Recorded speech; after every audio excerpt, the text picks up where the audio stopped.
Hi friends, ഇന്ന് നമ്മൾ discuss ചെയ്യുന്നത് kinetic theory of ideal gas. First one, A given amount of ideal gas is A collection of A large number of molecules that are in random motion. അതായത് ഒരു ideal gas എന്ന് പറയുന്നത് random മോഷനിലുള്ള മോളിക്യൂൾസിന്റെ ഒരു collection ആണെന്ന് പറയാം. Second one, at ordinary pressure and temperature, the average distance between molecules is very large compared to the size of a molecule. സാധാരണ അന്തരീക്ഷത്തിലും താപനിലയിലും molecules തമ്മിലുള്ള അകലം ഒരു മോളിക്യൂളിന്റെ സൈസുമായി കമ്പയർ ചെയ്യുകയാണെങ്കിൽ വളരെ കൂടുതലായിരിക്കും. The interaction between the molecule is negligible. Kinetic theory അനുസരിച്ച് intermolecular interactions അത് അട്രാക്റ്റീവ് ആണെങ്കിലും റിപ്പൾസീവ് ആണെങ്കിലും വളരെ കുറവായിരിക്കും.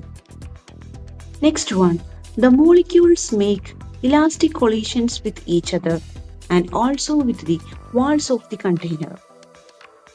റാൻഡം മോഷനിലുള്ള മോളിക്യൂൾസ് കണ്ടെയ്നറിന്റെ വാളുമായിട്ടും മറ്റുള്ള മോളിക്യൂൾസുമായിട്ടും കൊളൈഡ് ചെയ്യുന്നു. ഇതെല്ലാം ഇലാസ്റ്റിക് കൊളീഷൻസ് ആണ്.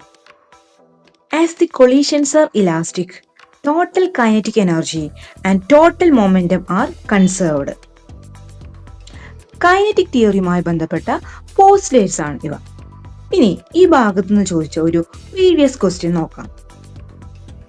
According to kinetic theory of gases, the collision between gas molecules are elastic.